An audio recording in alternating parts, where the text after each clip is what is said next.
Bismillahirrahmanirrahim. Assalamualaikum warahmatullahi wabarakatuh. Pada hari ini saya akan menjelaskan sedikit tentang cara membuat diagram activity. Setelah kita membuka StarUML, kita bisa masuk ke analisis model di bagian Model Explorer. Klik kanan, Add Diagram. Kemudian kita pilih Activity Diagram. Nah, ini di sebelah kanan di Model Explorer-nya sudah terbentuk Activity Diagram 1. Ini bisa kita ganti namanya tergantung dari use case activity mana yang kita buat.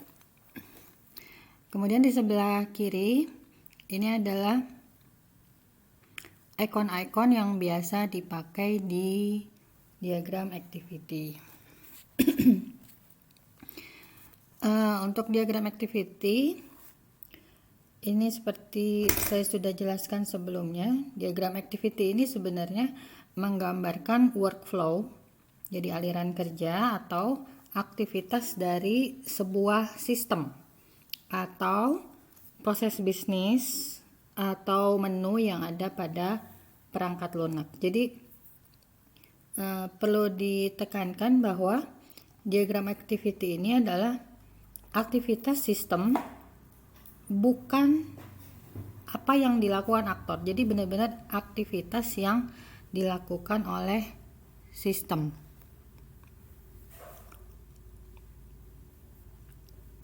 Kemudian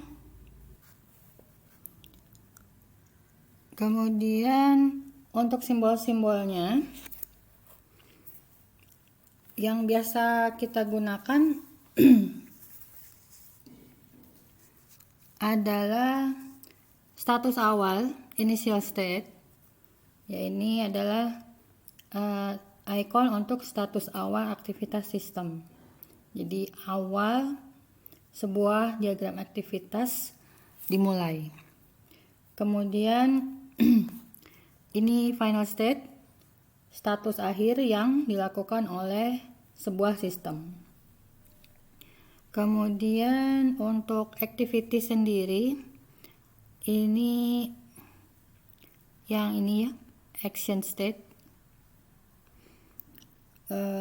aktivitas yang dilakukan oleh sistem, dan biasanya kita memberi nama dengan diawali dengan kata kerja. Selanjutnya decision atau untuk percabangan ya. Ini asosiasi percabangan di mana kita pakai kalau ada pilihan aktivitas lebih dari satu. Kemudian selanjutnya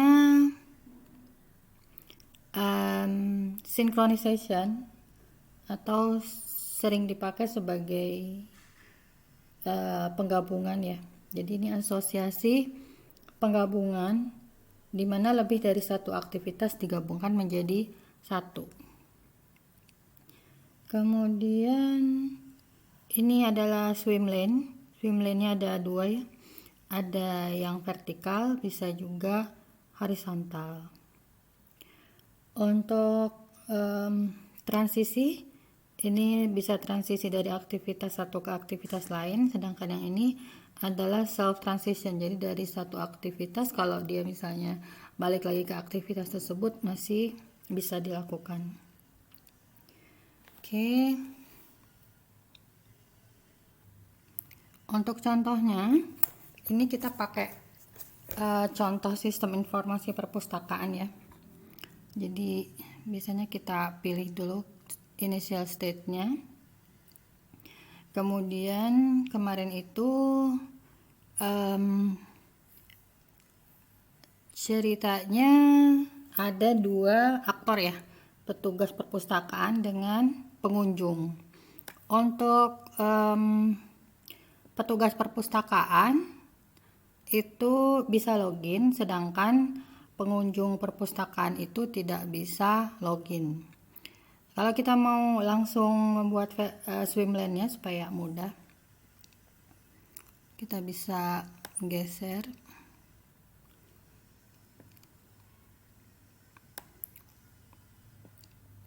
Ini untuk swim lane untuk tugas perpustakaan.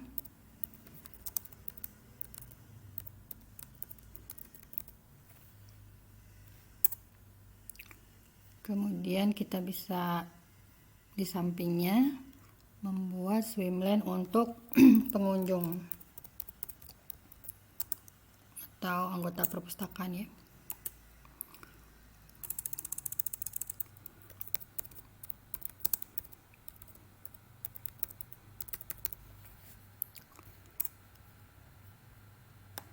Kita tinggal geser. Nah, dari sini, dari decision, kita bisa pilih activity-nya. Di sini activity-nya adalah login ya.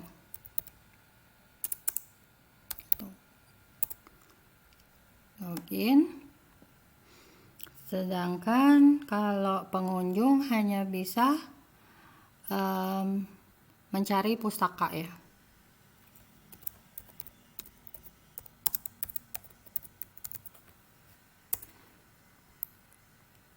Ini kemudian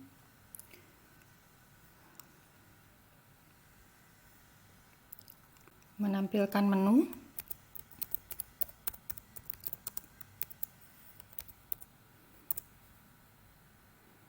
Kemudian dari sini masuk ke decision lagi.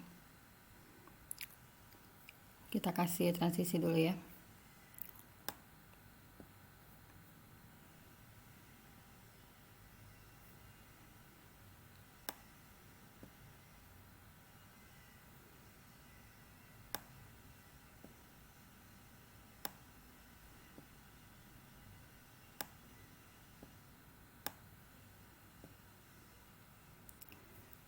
Misalnya kita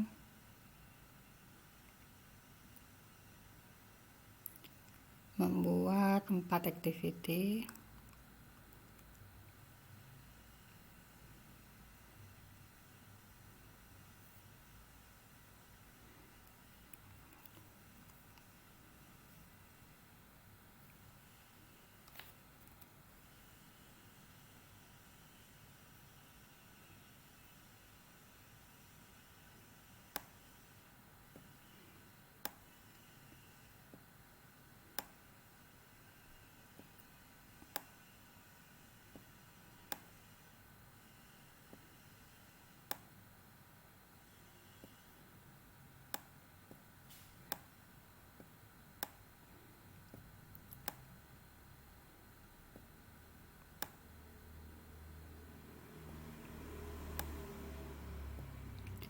Misalnya di sini use case untuk mengelola pustaka.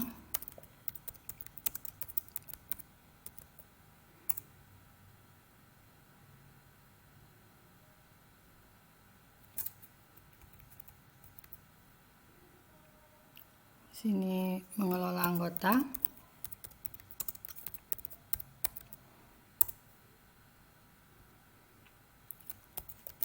Mengelola pinjaman.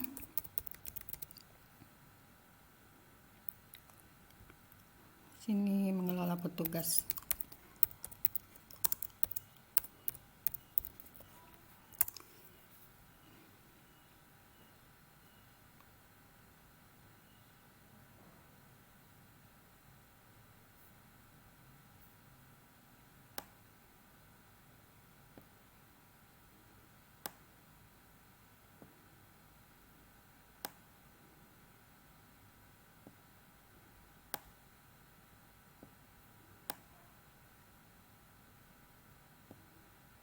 Oke.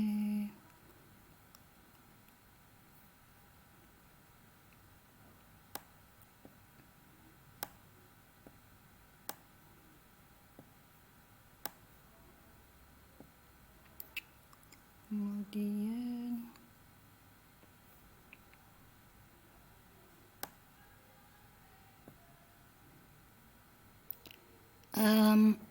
sesudahnya kita bisa setelah mengerjakan atau memilih salah satu dari menu ini, kita bisa masuk kesinkronisasi untuk penggabungan. Jadi untuk mengakhiri suatu menu, kita bisa membuat berbagai use case itu digabungkan lagi untuk mencapai status akhir. Oke.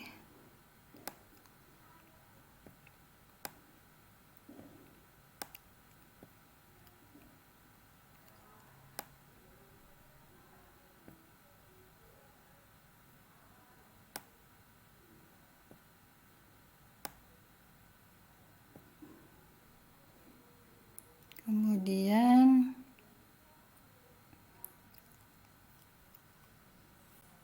kita pilih logout misalnya ya.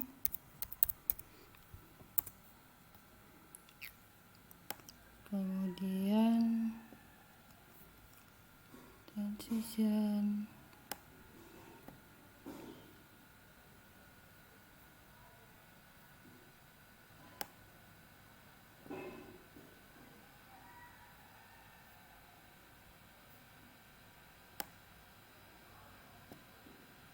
Kenapa ya nggak mau ya?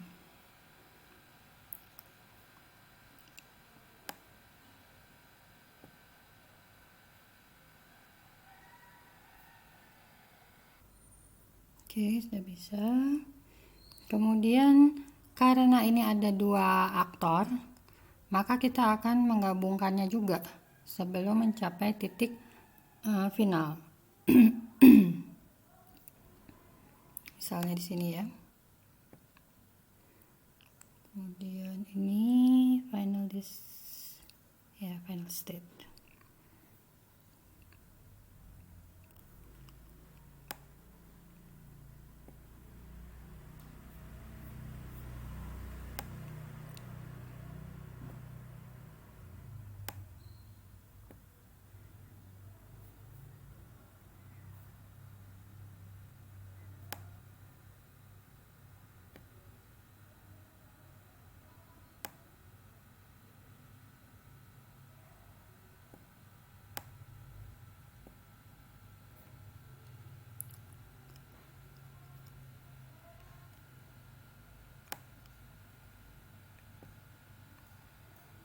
Ya, seperti itu untuk pembuatan diagram activity dari awal sampai akhir untuk sistem informasi perpustakaan.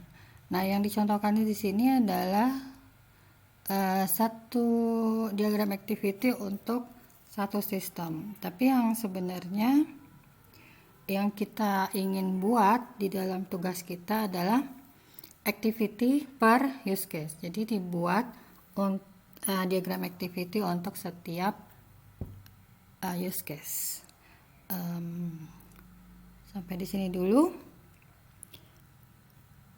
Assalamualaikum warahmatullahi wabarakatuh.